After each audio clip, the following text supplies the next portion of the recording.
plus tard, n'ayant pas réussi à rapprocher les parties, le commissaire conciliateur se retire du processus pour rédiger son rapport. Le compte à rebours avant l'obtention du droit de grève commencera dans quelques jours seulement. Maintenant, il y a une menace de grève et dans le passé, c'est ça qui a amené l'employeur à négocier. Une fois qu'ils savent que la grève est possible, qu'il n'y aura pas un autre processus de conciliation, ben, ils seront obligés de négocier.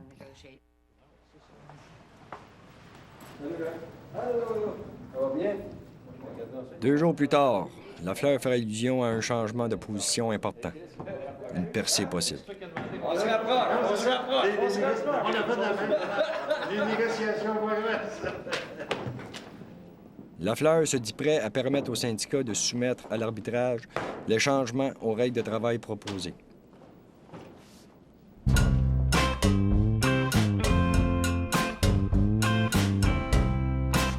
On est tiraillé entre l'espoir et la crainte.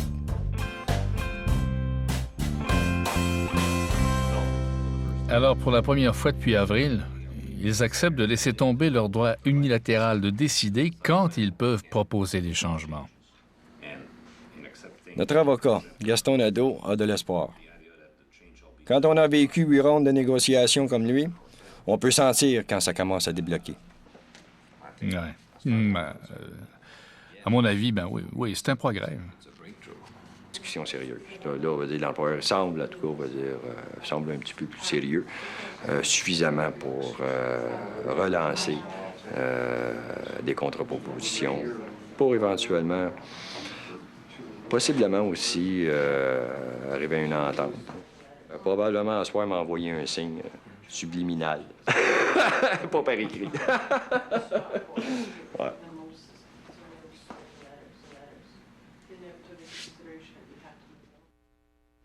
Donc, il nous a avisé qu'il ne demandait pas de renouvellement. On vient à peine d'expliquer la possibilité d'un déblocage au conseil exécutif que l'on se retrouve encore en perte de vitesse.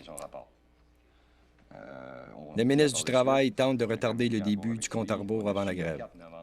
Tous ceux qui sont d'accord? Nous décidons de défier le ministre. Contre? Nous avons fixé notre propre date d'obtention du droit de grève, 7 jours à partir d'aujourd'hui. Pourquoi risquer la possibilité d'une grève illégale? Bien, on a vu le gouvernement retarder le processus depuis le mois de juin. Et puis, on veut plus de délai. The Canadian Union of Postal Workers has set a strike deadline for next Thursday. However, negotiators for the union and Canada Post will meet through the weekend to try to avert a walkout. Salut, Salut, comment va? Good. Lafleur, enhardi par l'intervention du ministre, soumet une proposition qui compromet à nouveau les emplois de 4000 facteurs et factrices.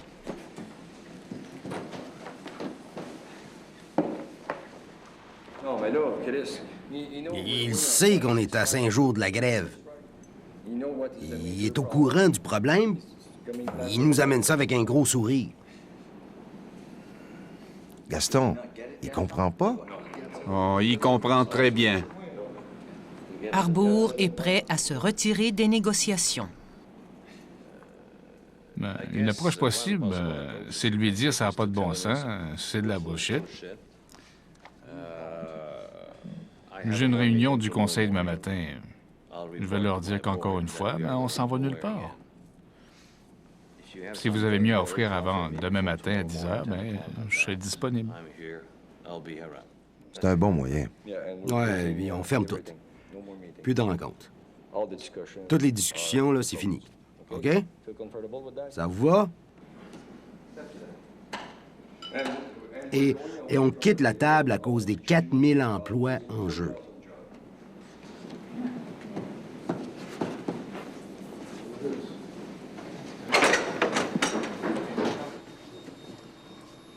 Ça veut dire que s'ils sont pas capables de bouger là-dessus, ça veut dire on est dans un impasse, puis bon, on surveillera la grève. Pas le choix, Chris. Dans le fond, on va dire, ils viendraient de nous autres sur un annexe qui est important, qui pourrait couper jusqu'à 4000 jobs. Donc là, c'est sérieux, là, on parle de 4000 jobs. C'est le temps de niaiser qu'on lisse une couple de jours de la grève. Fait que s'il bouge pas là, on va dire qu'il bougera en grève, c'est tout.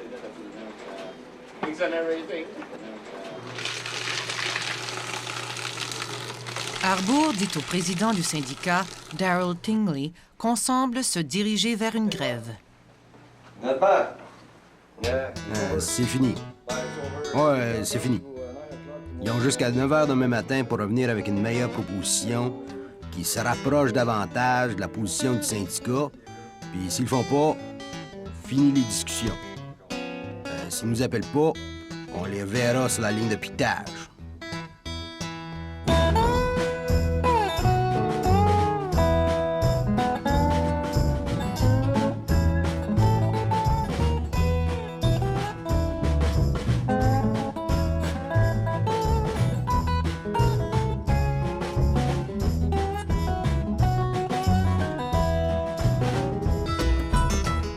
Le syndicat a dit non à une augmentation de salaire de 1,5 %. Non à une offre salariale sans indemnité de vie chère. Non à la perte de 4 000 emplois. Non à une augmentation des postes à temps partiel. Non à l'élimination de la sécurité d'emploi. Non à la modification des conditions de travail pendant la durée de la convention collective. Oh, Lord, and I ain't gonna be cheated this way.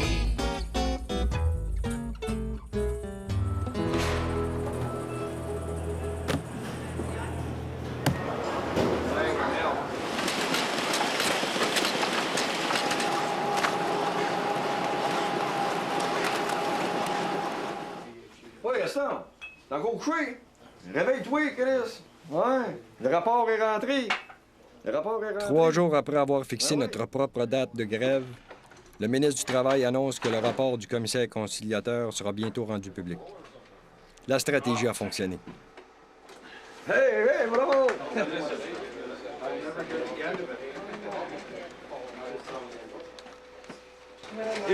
C'est beau. Ça, c'est beau. Ça pourrait pas être mieux.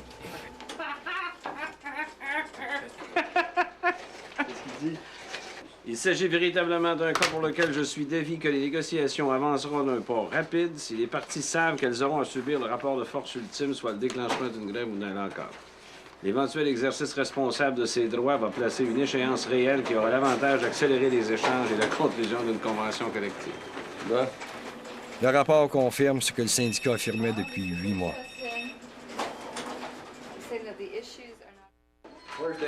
Le compte à rebours a commencé.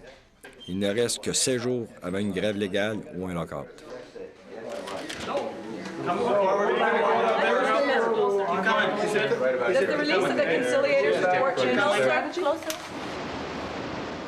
Craignant une grève, la population a cessé d'utiliser le service postal.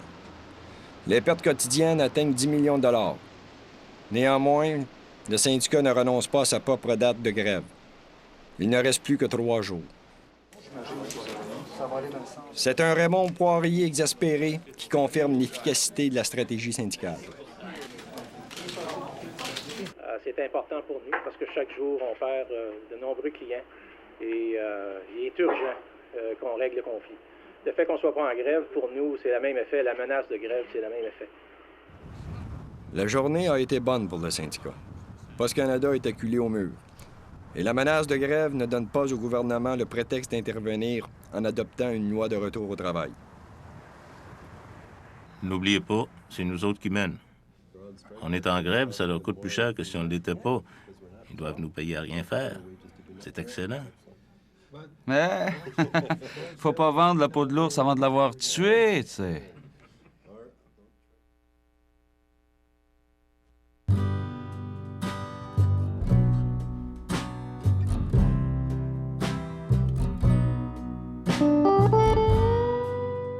Certains croyaient que ça ne prendrait que 6 semaines. Ça fait 9 mois. 9 mois de discussion, de réalisation, d'espoir, d'attente et de désespoir.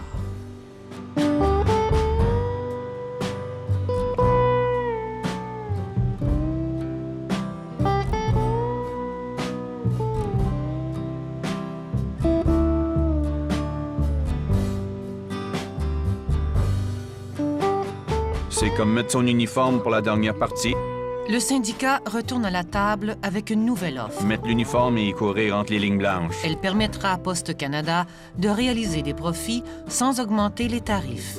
Un message pour les patrons. Le syndicat offre de réduire considérablement la revendication salariale. S'ils peuvent pas lire mes lèvres, ils pourront lire ma cravate. Bon, prêt pour le combat. Maintenant, tout pourrait reposer sur l'astuce des négociations, la maîtrise de la corde raide, la libre négociation collective. Mais seulement s'il n'y a pas d'ingérence du gouvernement. T'as mis ta cravate chanceuse, Trevor? Une cravate malchanceuse pour les patrons?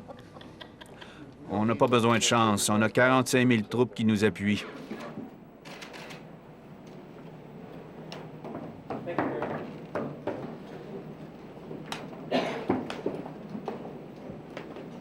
Il se trame quelque chose. Pour la première fois, Raymond Poirier accompagne Lafleur à la table.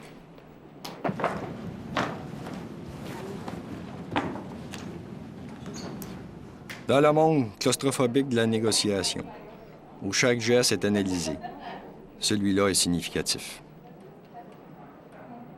Lafleur est-il la marionnette de Poirier?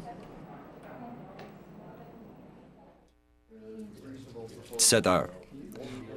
Lafleur n'a pas répondu à l'offre du syndicat.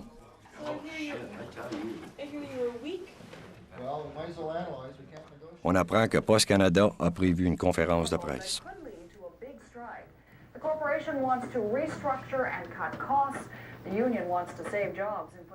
Tout ce qu'on peut faire, c'est de regarder les reportages à la télé pour savoir ce qui se passe.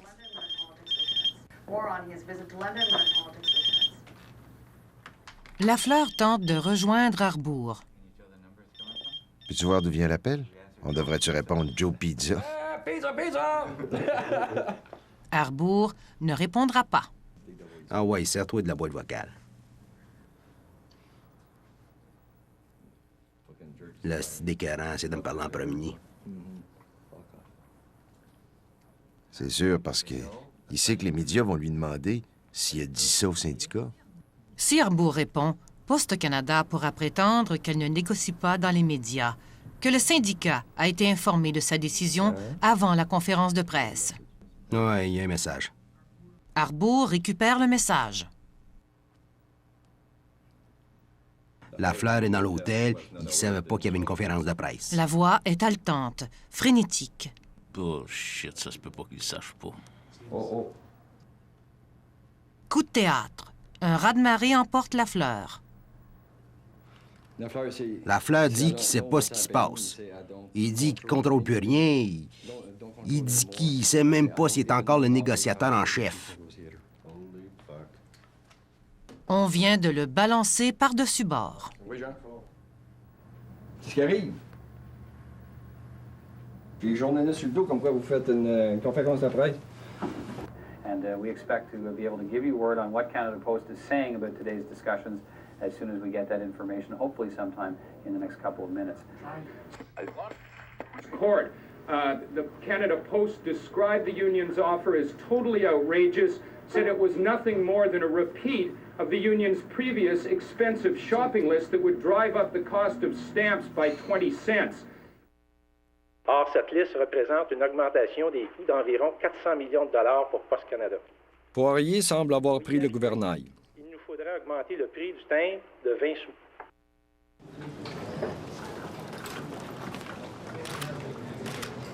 C'est impossible que Poirier ait estimé le coût de notre offre. Elle ne renfermait pas de revendications salariales précises. Elle indiquait tout au plus une intention de bouger pour faire apprendre les pourparlers.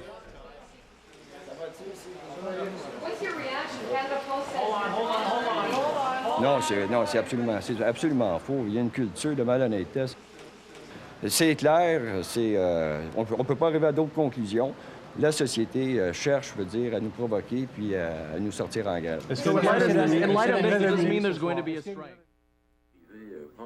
Mais le syndicat ne se laissera pas prendre au piège. Voilà les porte-paroles du syndicat des postiers qui disent qu'il n'est pas question qu'ils tombent dans le piège, disent-ils, de la Société des postes. Non, nous n'irons pas en grève.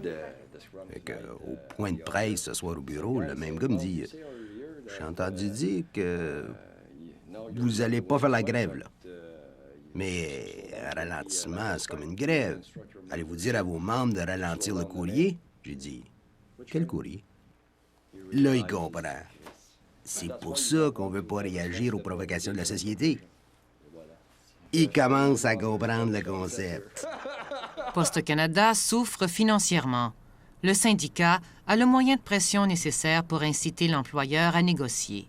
Enfin, dit Harbour, on mène le bal. C'est ici que le syndicat voulait en venir. C'est ici qu'il devait en venir.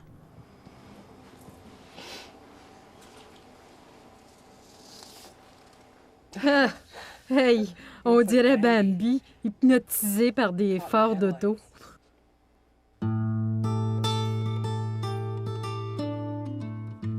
C'est la dernière fin de semaine avant l'obtention du droit de grève.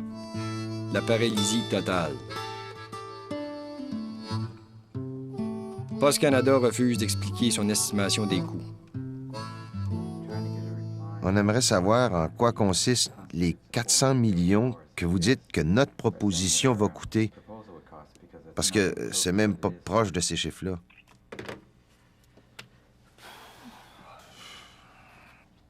On va voir ce qui va se passer. Lafleur est toujours absent. On ne sait plus quel est son rôle. Monsieur Lafleur, il est où? Est-ce que c'est lui le négociateur en chef? On est prêt à recevoir votre contre-proposition. Là, je vous pose une question très simple. Est-ce que Monsieur Lafleur est le négociateur en chef? Oui. Il est où? Pas ici. Pourquoi? Les négociations deviennent un tourbillon de mensonges et de déceptions. Tout simplement un signe de la part du syndicat qu'ils ont réduit leur demande, de sorte que les Canadiens n'aient pas à payer les timbres 20 cents de plus. Refuser de négocier donne l'impression que les deux parties sont encore très éloignées. Qu'est-ce qui s'est passé? Et invite le gouvernement à intervenir.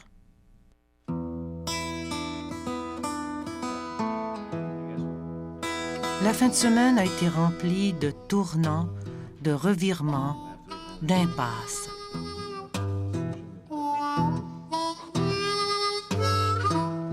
Le vent vient encore de changer de direction. Ce soir à minuit, on obtient le droit de grève légal. Personne ne sait ce qui nous attend aujourd'hui. Que si jamais le syndicat décidait de faire la grève, le gouvernement les sauverait d'une certaine façon, parce qu'ils n'auraient pas à négocier une convention collective. Leur statut les empêche de céder quoi que ce soit à la table de négociation et le gouvernement les aiderait en imposant un règlement. C'est probablement la déclaration la plus farfelue que le syndicat ait jamais entendue de Ida Irwin. Alors, si on obtient une entente, on sera tous suspendus, interdits à vie? La lutte continue, mais la farce vient à peine de commencer. Incroyable. La négociation s'est frayée avec les patrons, Gaston. Que tu le veuilles ou non... Lafleur est de retour. C'est comme ça. Et on devrait rien avoir à faire avec.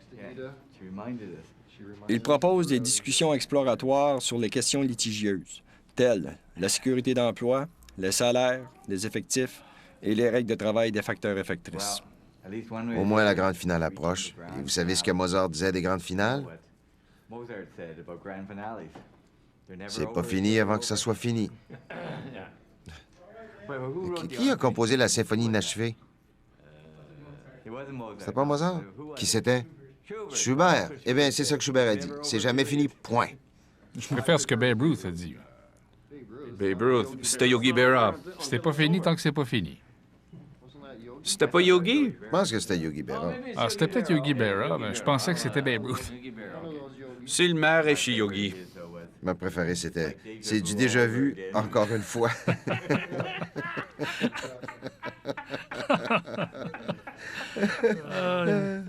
Il a dû participer aux négociations du STTP. Du déjà vu, encore une fois, oui. On est prêt? Lui as-tu parlé du café? Lui as-tu parlé du café? Ah, fuck. C'est beau, Philippe. On est fait. Et à Hall, le président national du syndicat des postes préparait ses membres, non seulement à une grève imminente, mais au non-respect d'une loi spéciale. We will go on strike, and if they legislate, we will defy. Les discussions exploratoires donnent des résultats. Lafleur a proposé une nouvelle méthode pour mesurer la charge de travail des facteurs et factrices. On vient de faire d'énormes progrès. À 3 heures du matin, on va se coucher, convaincu qu'un règlement est imminent.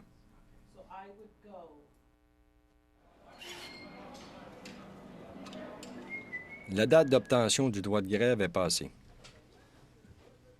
OK, réunion à 10 heures avec Lafleur. Nous nous sommes rapprochés sur les règles de travail, les effectifs et la sécurité d'emploi. Le salaire, habituellement la dernière question à négocier, est le prochain point. Est-ce qu'il t'a donné des indices, Philippe? Non, on verra. Vas-tu aller chercher un macaron? Pourquoi? Comment ça, pourquoi? C'est une chemise neuve. OK, mais la prochaine fois, trouve ton propre macaron.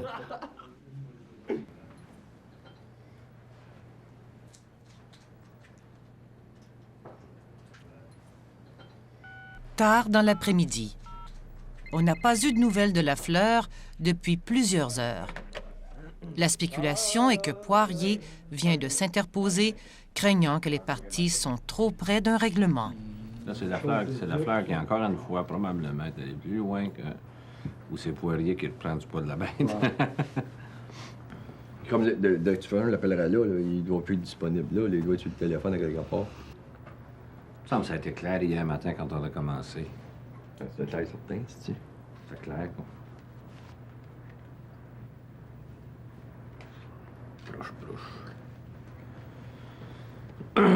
Ah, c'est les astis d'avocats-là, hein, Gaston? Liar, un peu de respect liar, c'est parce qu'il y a un mouton noir dans la gang. Ah, t'as bien raison. Liar. Ah, Arbour prend plaisir à taquiner. Son esprit vif lui permet de ne pas tomber dans le cynisme. Oui, là. Salut. Lafleur téléphone. Le syndicat, insiste-t-il, doit signer un accord de principe sur les points discutés au cours des 2 derniers jours. On se rapproche d'un règlement, mais Arbour ne peut pas signer, car il serait contraint de renoncer au droit de grève. Là, si on est pour parler de ça, il faudrait se rencontrer. Sans garantie écrite de Poste Canada, ça pourrait être un piège. Le ministre et le gouvernement vont-ils retirer cette exigence déraisonnable de profit, révoquer le besoin d'éliminer des emplois et par le fait même accélérer la fin des négociations?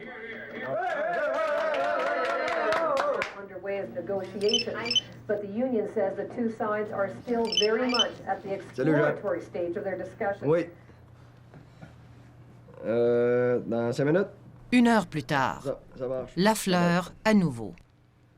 Il insiste pour qu'Arbour signe l'accord de principe. 5 minutes? Fais-moi confiance. À quel sujet? C'est à propos de l'entente de principe.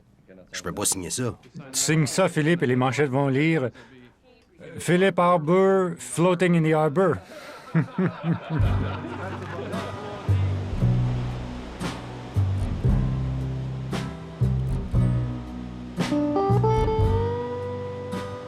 Le syndicat ne peut pas renoncer au droit de grève. Peut-être que Lafleur veut une entente, mais rien ne garantit qu'il va respecter ses promesses.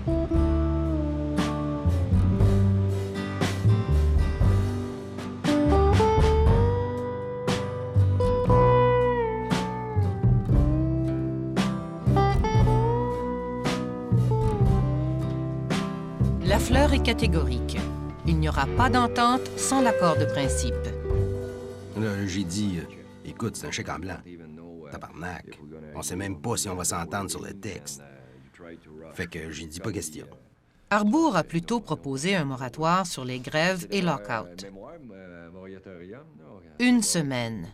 Suffisamment de temps, croit-il, pour conclure un accord. Mais si Poste Canada rejette le moratoire, cela pourrait signifier une grève. Bon, là, j'ai dit, je vais voir le conseil, je peux rien promettre. Ça se peut qu'on soit en grève bientôt. Si on est en grève, moi, j'ai dit, je suis toujours prêt à discuter. Là, ce qu'il va faire, c'est qu'il va essayer de me rejoindre au conseil sur mon cellulaire pour me dire si la société est prête à signer le mémoire. Qu'est-ce que tu vas recommander au conseil? Pour l'instant, je recommande la grève. J'ai rien obtenu. Ils disent non si on signe pas l'entente. C'est là où j'en suis. Attention, Philippe, le ministre parlait de voter une loi aujourd'hui. Mais ça me fait rien. À ce moment-ci, ça me fait rien parce que je peux pas. Ils nous demandent de capituler. Il y a deux possibilités. Il y a des gens qui pensent que s'ils n'ont pas encore déclenché la grève, c'est qu'on n'a pas l'appui des membres. Ah non, mais vous savez, on essaie toujours de deviner la stratégie de l'autre. Hein? On a la réputation de déclencher la grève aussitôt que c'est légal. C'est vrai? Hein? Mais là, c'est pas le cas. Là, ils vont peut-être dire qu'on n'est pas aussi fort qu'on le prétend. Ou tout simplement qu'on veut pas d'entente. Puis là, ils vont légiférer. Mais d'abord, je vais voir. S'ils ne téléphonent pas pendant la réunion du conseil, il y a une possibilité de grève ce soir.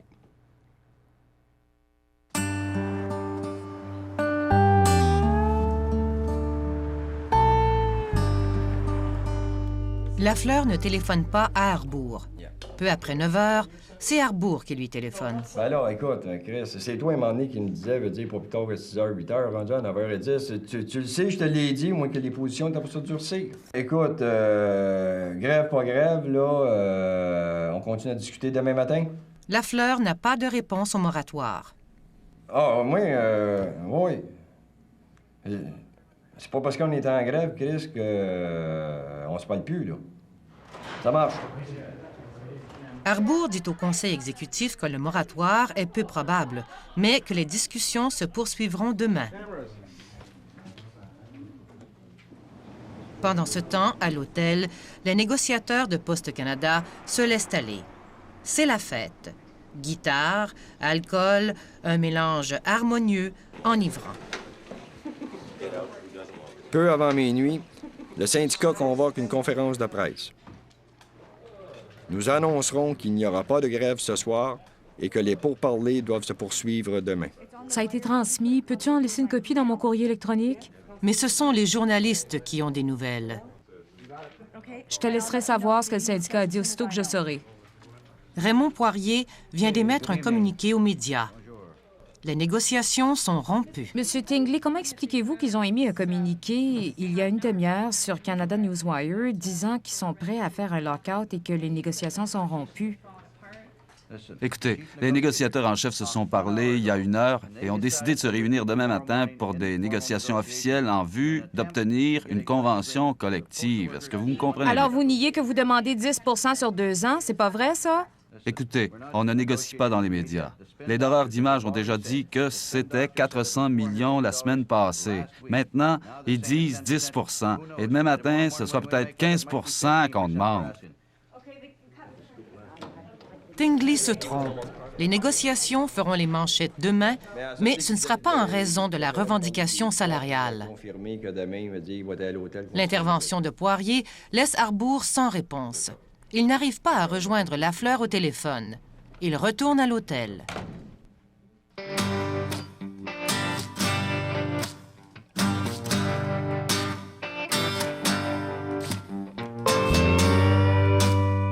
Il y rencontre un journaliste, Dave Mackay.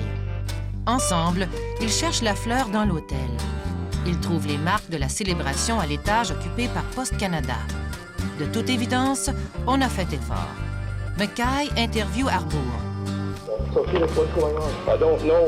I talked with John Lafleur at 9:30 tonight.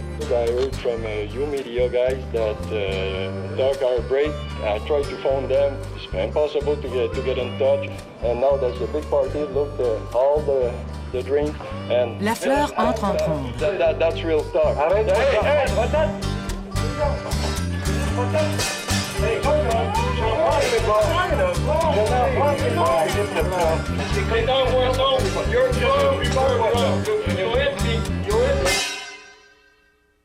le pays se réveille à la nouvelle ahurissante. Un Jean Lafleur ivre a frappé Philippe Arbour pendant les petites heures du matin. Arbour s'est rendu à la chambre de Lafleur pour savoir pourquoi il ne pouvait pas le rejoindre au téléphone. C'est à ce moment-là que la bousculade et les accusations ont commencé. Si le journaliste n'avait pas été là, il aurait sacré une volée à Philippe, puis après, il aurait accusé Philippe de voie de fait. Ils disent que vous n'aviez pas d'affaire à être là. Nous allions leur dire que nous n'allions pas débrayer parce que les pourparlers avec Lafleur semblaient se dérouler très bien. Philippe se sentait trahi encore une fois parce que pendant que Lafleur disait que les choses allaient bien, Poirier disait aux nouvelles que c'était absurde et que les pourparlers étaient rompus et qu'il n'y avait pas de mandat pour négocier avec nous. You're Lafleur? Oui. And why did you shove him like that? I did not shove him. I was there. I saw you. You did not. I saw you. Mais malgré tout son raffinement, son intelligence et sa supériorité illusoire, Jean Lafleur s'est comporté comme un fripon, un polisson, une brute. I did not shove him, and if you... Leave my machine, please. Leave my machine alone, please. Leave my machine alone. Get your hands off me, please. No, that's all right. Get your hands off me, please. We're just trying to ask you a question. Get your hands off me. Are you trying to run here? I will put this on the radio.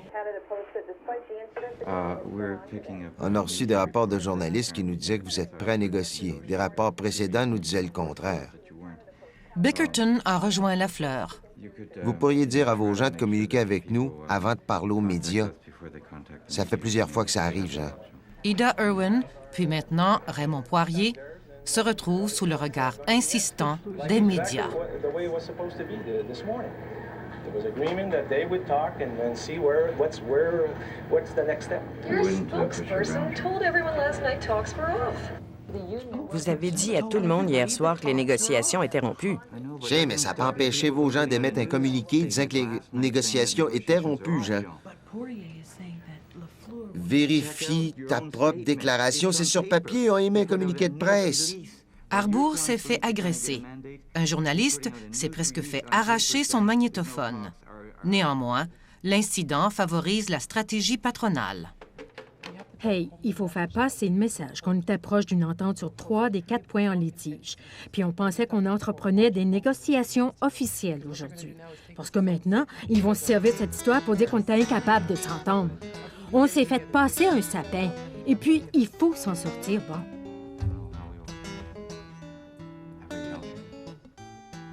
10 heures. Lafleur démissionne. Ladies and gentlemen, mesdames, messieurs, merci.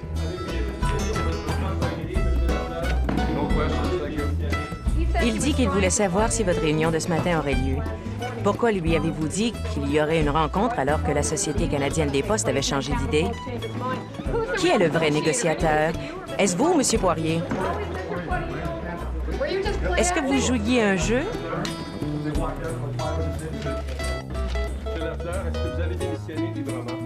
Est-ce que M. Poirier n'était pas le négociateur dès le début? How much have you had to drink, Mr. Lafleur? I had about 2 glasses of wine. You have a problem with that?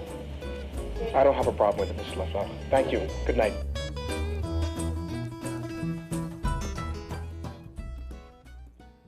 Dans toute cette histoire, une question demeure sans réponse. Que célébraient les négociateurs de la société hier soir? La fin des négociations? Avoir incité le syndicat à la grève? Ou l'ingérence imminente du gouvernement? Ils vont appeler les gens et leur dire s'il y a assez d'heures pour eux ou non. Et à ce moment-là, ils recevront toujours leur salaire. Non. C'est ce que je disais. Les employés seront payés pour les heures travaillées. Je ne comprends toujours pas. S'ils reçoivent un appel qui leur dit de ne pas venir travailler, ils ne seront pas payés, n'est-ce pas? C'est ça. Nous devons réagir de cette façon parce que depuis 2 semaines, nous fonctionnons à la moitié de notre capacité. Alors que Poste Canada commence les mises à pied, on dresse les lignes de piquetage. Les sections locales suivantes sont en grève. Montréal, Toronto, Halifax. Nous voulons combattre cette tendance des grandes entreprises de remplacer les emplois à plein temps par des emplois temporaires. Nous disons non. Nous avons besoin d'emplois permanents à plein temps au Canada. Thunder Bay.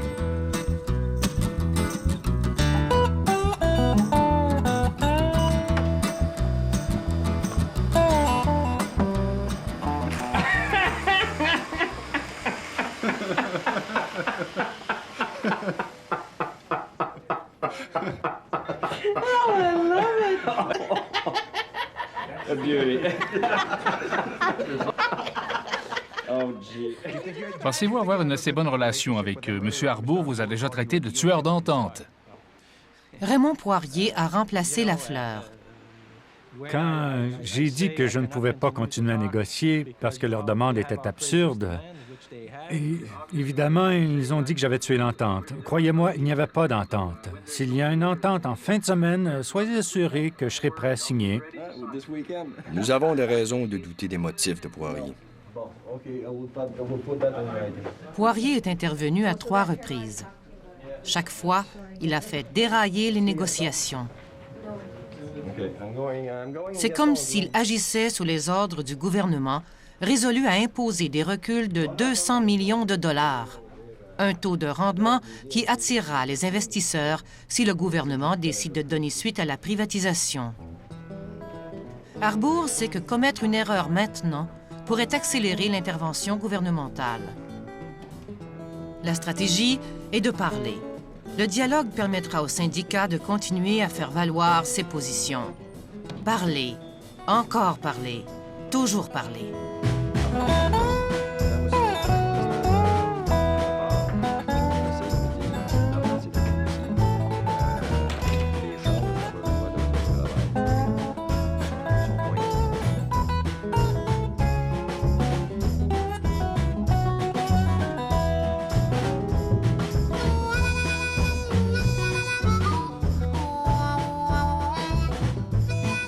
On veut pas donner l'impression qu'on est divisé.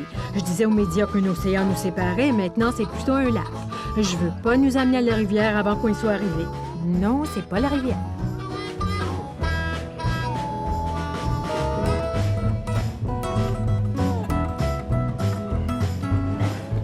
Les 45 000 employés des postes sont maintenant en grève depuis 24 heures. Malgré l'arrêt de travail, les chèques gouvernementaux ont quand même été livrés ce matin et ils continueront de l'être. Ce sont des chèques dont les clients ont besoin. Nous n'avons pas de grief avec les clients, mais avec l'administration de Poste Canada.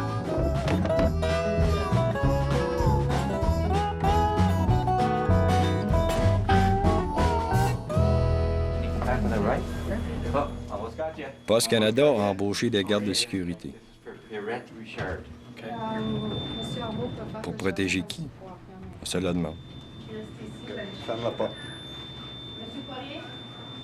Ferme la porte, s'il vous plaît. Thank you. Got anything secret? Thank you very much, gentlemen. Merci de nous avoir protégés. Oui. Faut que tu sautes comme ça.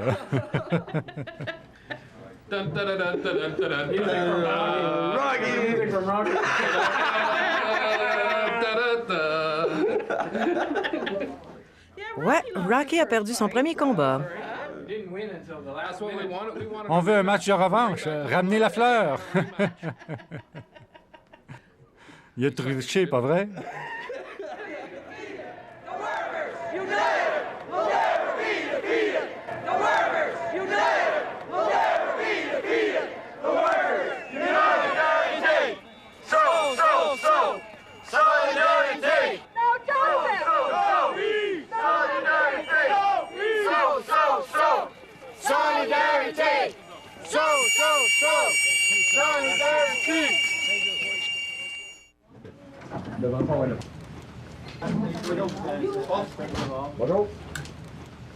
Monsieur Harbour, le gouvernement a laissé entendre qu'il examinerait la situation et qu'il pourrait voter une loi de retour au travail lundi. La société doit être satisfaite. Rappelez-vous que M. Galliano avait la même stratégie le 6 août quand il a rencontré M. Gustafson de la Mediapost. We hope that by the end of the weekend that there is a settlement, and if not, well, the government Monday will assess the situation. Je n'ai pas demandé si le ministre voulait en parler. Je veux savoir s'il y a un texte de loi prêt à être voté. Le ministre du Travail refuse de répondre à cette question. Qu'est-ce que ça veut dire? Galliano a été très clair dans le point de presse. Il a dit que s'il n'y avait pas de progrès en fin de semaine, le gouvernement allait examiner ses choix dès lundi et que ça n'exclut pas une loi de retour au travail. Je ne vais pas faire la balle de ping-pong, tu comprends? Si j'appelle au bureau de Galliano et qu'ils me disent qu'ils ne sont pas responsables, je ne me laisserai pas niaiser. Je vais te rappeler, je suis dans un ascenseur et je vais peut-être perdre le signal.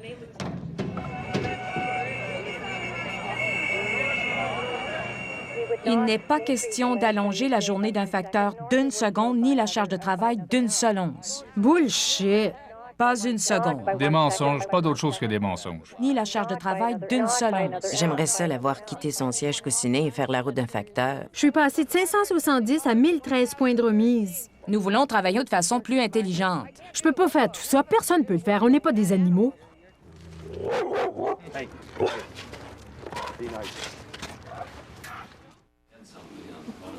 L'intervention de Galliano donne le coup de grâce aux négociations.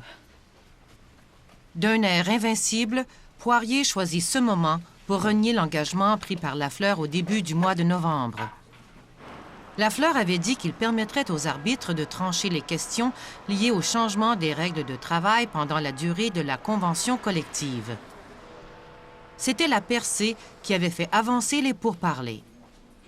Poirier soutient que Lafleur n'a jamais eu le mandat d'accepter ceci. C'est un affront délibéré et provocateur. Il connaît rien à propos de tout ça, sacrément. C'est une question de crédibilité et de bonne foi. Ils vont vérifier leurs notes, ils vont consulter Jean Lafleur, nanana. Poirier me dit, toi, t'as congédié Lafleur. Non, on n'a jamais demandé sa démission. On n'a jamais demandé ça. Il t'a dit ça en bas? Poirier dit que t'as congédié Lafleur? T'aurais dû dire, alors on te congédie, toi, sors! Ouais, attention, Poirier, parce que c'est toi le prochain humaniste. On a le pouvoir, on te congédie, sors!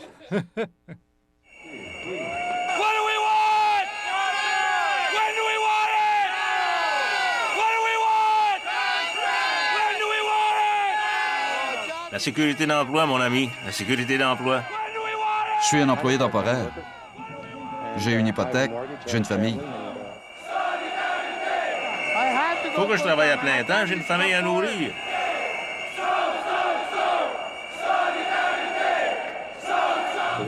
Dans la situation actuelle, je doute de pouvoir un jour être à plein temps.